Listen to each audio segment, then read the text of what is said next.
¿Por qué a veces sentimos que Dios está lejos? Este es uno de los mayores desafíos espirituales que muchos enfrentan.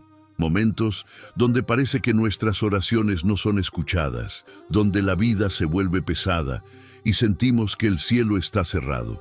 Sin embargo, lo que muchos no saben es que este silencio aparente no es sinónimo de abandono, sino una oportunidad para fortalecer nuestra fe. En la Biblia encontramos numerosos ejemplos de hombres y mujeres que enfrentaron el silencio de Dios. Job, después de perderlo todo, clamaba sin obtener respuestas inmediatas. David, en muchos de sus salmos, expresaba su angustia preguntando: ¿hasta cuándo, Señor? Incluso Jesús en la cruz exclamó: Dios mío, ¿por qué me has abandonado? Pero este silencio esconde un propósito. Es en el desierto del alma donde somos moldeados, donde nuestra dependencia se traslada de lo visible a lo eterno. Muchas veces buscamos a Dios solo cuando lo necesitamos, esperando que actúe como un solucionador de problemas instantáneo. Pero la relación con Dios es más profunda que eso. Es confianza, es fe, es aprender a caminar incluso cuando no vemos. El primer error que aleja a las personas de Dios es creer que su silencio es sinónimo de ausencia. Este pensamiento genera desesperanza y distancia, cuando en realidad es precisamente en esos momentos donde Dios está más cerca, observando cuánto confiamos, cuánto perseveramos y cuánto estamos dispuestos a crecer espiritualmente. Si alguna vez te has sentido así, debes saber que no estás solo. Los más grandes siervos de Dios han pasado por esa misma prueba. El secreto está en no rendirse, en seguir orando, aunque parezca que no hay respuesta. Porque en el tiempo perfecto, Dios siempre responde. Otro de los grandes errores que alejan a las personas de Dios es querer construir un Dios a su propia medida. En tiempos modernos es común escuchar frases como: yo creo en un Dios que no juzga, o para mí, Dios es solo amor, no castiga. Esta es una trampa espiritual muy sutil, pero extremadamente peligrosa. Cuando las personas moldean la imagen de Dios según sus gustos, deseos o comodidades, lo que realmente están haciendo es crear un ídolo en su mente. No es el Dios de la Biblia. Es un Dios fabricado que nunca confrontará sus errores, que nunca pedirá cambio, que simplemente validará todo lo que hacen. La palabra de Dios es clara. Él es amor, pero también es justicia. Es misericordioso, pero también es santo. Ignorar alguno de estos atributos es distorsionar su esencia.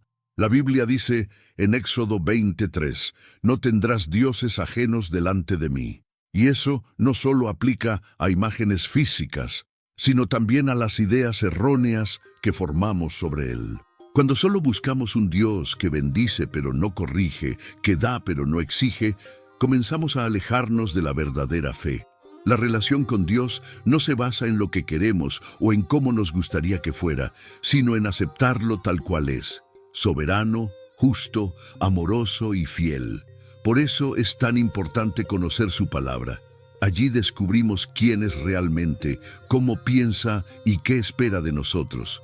Porque un Dios inventado jamás podrá salvarnos, ayudarnos o transformarnos. Solo el Dios verdadero puede hacerlo. El tercer error que aleja a las personas de Dios es el orgullo espiritual. Este enemigo es sutil, muchas veces invisible, pero extremadamente destructivo. A diferencia de otros pecados que son evidentes, el orgullo espiritual se disfraza de virtud. Se esconde detrás de frases como: yo soy más santo que los demás, mira cuánto ayuno, cuánto oro, o ellos están perdidos, pero yo estoy bien con Dios. Jesús confrontó fuertemente este problema en los fariseos. Ellos cumplían con los rituales, las leyes, las tradiciones, pero sus corazones estaban lejos de Dios.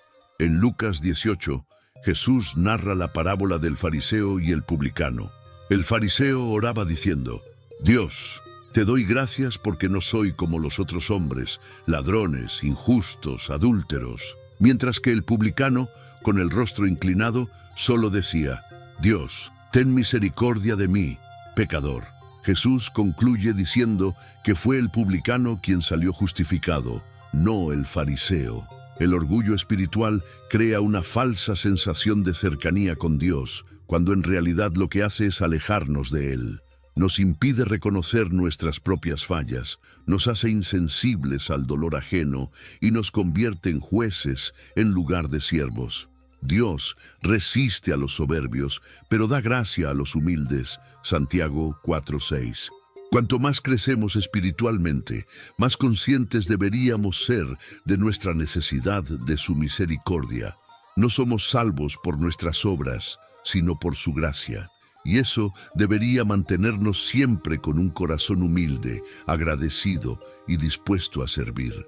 El cuarto error que aleja a las personas de Dios es el apego desmedido al mundo y a sus placeres. La Biblia es clara cuando dice en 1 Juan 2:15, no améis al mundo, ni las cosas que están en el mundo. Si alguno ama al mundo, el amor del Padre no está en él. El problema no está en disfrutar de las bendiciones que Dios nos permite tener, una familia, un trabajo, salud, momentos de alegría. El problema surge cuando esas cosas ocupan el lugar que le corresponde solo a Dios. Cuando las prioridades se invierten y lo material pasa a ser más importante que lo espiritual. Muchos comienzan alejándose poco a poco. Primero, dejan de orar. Luego, se alejan de la comunidad de fe. Después, la lectura de la Biblia se vuelve esporádica y, sin darse cuenta, lo que antes era pasión por Dios se transforma en una vida centrada en el trabajo, en el dinero, en los placeres y en las preocupaciones terrenales. Jesús fue muy claro cuando dijo: nadie puede servir a dos señores, no podéis servir a Dios y a las riquezas. Mateo 6:24. No se trata de vivir en pobreza, sino de entender que nada en este mundo debe ocupar el lugar de Dios en nuestro corazón. El apego al mundo es un lazo invisible que atrapa el alma. Cuanto más lo alimentamos, más lejos estamos de la presencia de Dios. Pero la buena noticia es que siempre podemos volver. Siempre hay un camino de regreso cuando decidimos romper con esas ataduras y volver a poner a Dios en el centro de nuestra vida. Otro de los errores más comunes que alejan a las personas de Dios es la falta de perdón. Muchos caminan por la vida cargando resentimiento, odio y heridas del pasado, sin darse cuenta de que esas emociones no solo dañan su salud emocional, sino también su relación espiritual. Jesús fue tajante en este tema. En Mateo 6:14-15 dijo: porque si perdonáis a los hombres sus ofensas, os perdonará también a vosotros vuestro Padre Celestial. Pero si no perdonáis a los hombres sus ofensas, tampoco vuestro Padre os perdonará vuestras ofensas. No es una sugerencia, es una condición espiritual. La falta de perdón es como beber veneno esperando que el otro muera. Es un peso que consume la alegría, que nubla la visión y que endurece el corazón. Cuando no perdonamos, levantamos un muro invisible que impide que la gracia de Dios fluya plenamente en nuestras vidas. Perdonar no significa justificar el mal que nos hicieron, no significa olvidar lo sucedido ni permitir que nos sigan dañando. Perdonar es soltar, liberar, dejar que Dios sea quien haga justicia y no cargar más con un peso que no nos corresponde. Dios nos llama a perdonar porque Él mismo nos ha perdonado mucho más. Cada vez que miramos la cruz, recordamos que allí Jesús pagó no solo por nuestros pecados, sino también por los de aquellos que nos han herido. El perdón es libertad, es sanar el alma. Y es una puerta abierta que nos permite caminar nuevamente en comunión con Dios. Otro error que, sin darnos cuenta, nos va alejando de Dios es descuidar la vida de oración. La oración es el oxígeno del alma, es el canal que nos conecta directamente con el Creador. Sin oración, nuestra vida espiritual se debilita, pierde fuerza y dirección. Muchos dicen: no tengo tiempo para orar, o Dios ya sabe lo que necesito.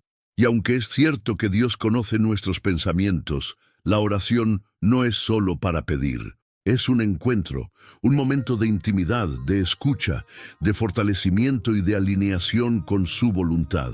Jesús, siendo el Hijo de Dios, se apartaba constantemente para orar. Si Él, que era perfecto, necesitaba orar, ¿cuánto más nosotros? En Marcos 1:35 leemos: muy de madrugada, cuando todavía estaba oscuro, Jesús se levantó, salió de la casa y se fue a un lugar solitario donde se puso a orar. Cuando dejamos de orar, poco a poco comenzamos a tomar decisiones desde la carne y no desde el espíritu. Nos volvemos más susceptibles a la ansiedad, al miedo, al enojo y a las tentaciones, porque es en la oración donde encontramos paz, dirección y fortaleza. Descuidar la vida de oración no solo nos aleja de Dios, sino que abre puertas al cansancio espiritual, a la confusión y al enfriamiento de la fe.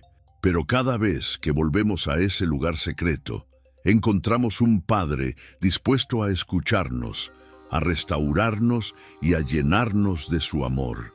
El último error que aleja a las personas de Dios es vivir sin un propósito eterno.